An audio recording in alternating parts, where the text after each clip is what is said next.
ఆంధ్రప్రదేశ్ విద్యుత్ metre readers రాష్ట్ర ప్రథమ మహాసభ విజయవాడలో జరగనుందని ఏఐటీయూసీ విశాఖ జిల్లా ప్రధాన కార్యదర్శి జీఎస్జే అచ్యుతరావు తెలిపారు.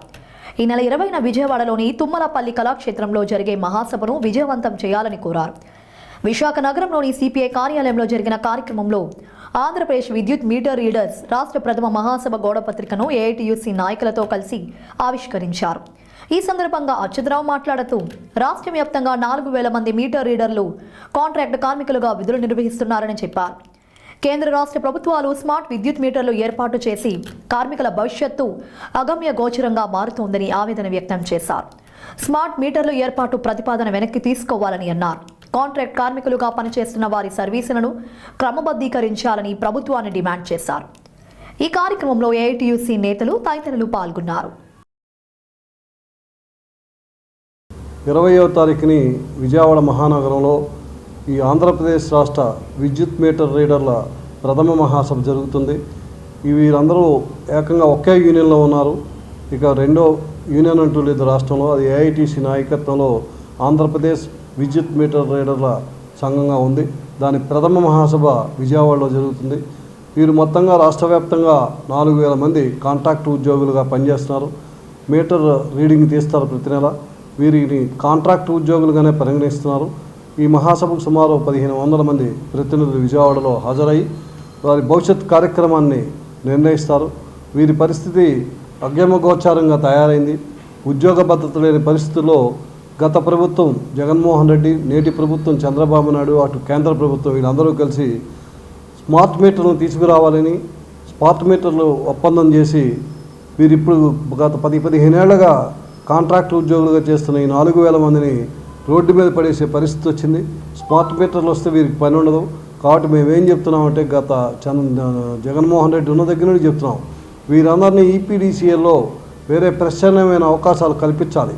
వీరికి ఇప్పుడు ఉద్యోగ అవకాశాలు లేవు. వీరు ఏజ్ బార్ అయిపోయింది. అందరూ 35-40 సంవత్సరాల దగ్గరికి వచ్చారు. వీరు ఏ ప్రభుత్వ ఉద్యోగికి అర్హులు కారు.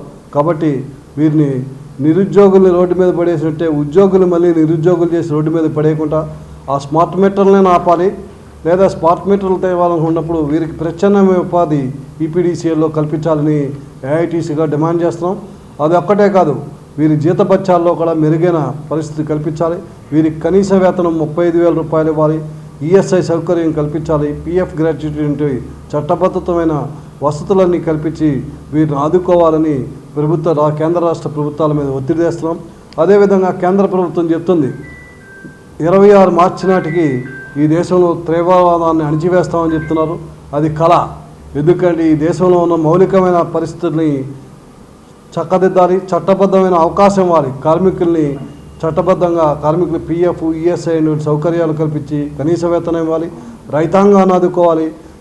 నిరుద్యోగ యువతకి ఉద్యోగం అవకాశం కల్పించినప్పుడు తీవ్రవాదం అన్నది ఉండదు. కానీ మీరు ప్రభుత్వాలు సంస్థలన్నింటినీ అదానీలకి, అంబానీలకి అమ్మేసి ఓ పక్క ప్రైవేటు పరం చేస్తూ వ్యక్తులను నిరుద్యోగులు చేసినప్పుడు తీవ్రవాదం తీవ్రవాదం ఎక్కడ తగ్గుతుంది? తీవ్రవాదం సమూలంగా పోవాలంటే సమస్యలు పరిష్కరించాలి. ప్రజల యొక్క దైనందిక జీవితంలో మార్పు రావాలి. ఉద్యోగుల యొక్క భద్రత కావాలి. ఉద్యోగులకి, నిరుద్యోగులకి ఉద్యోగ అవకాశం కల్పించినప్పుడే ఈ దేశం జీడిపి పెరుగుతుంది తప్ప మీరెంచేపు అదానీకి, అంబానీకి సంస్థలకు అమ్మేస్తే వారు అప్పులు ఎగ్గొట్టి కోట్ల రూపాయల బ్యాంకులు అప్పులు ఎగ్గొడుతున్నారు. సామాన్యుడు ఎవడైనా ఒక బ్యాంకులో చిన్న అప్పు ఎగ్గొడితే వారు ఇల్లు జప్తు చేస్తున్నారు తప్ప మీరు అదానీలకి, అంబానీలకి కోట్ల రూపాయల అప్పులు రద్దు చేసి ఈ దేశాన్ని సర్వనాశనం చేసే కేంద్ర ప్రభుత్వం, రాష్ట్ర ప్రభుత్వ వైఖరాలు మారాలని, ఆ విధంగా రేపు రాష్ట్ర మహాసభలో సరైన నిర్ణయాలు తీసుకుంటామని తెలియజేస్తున్నారు.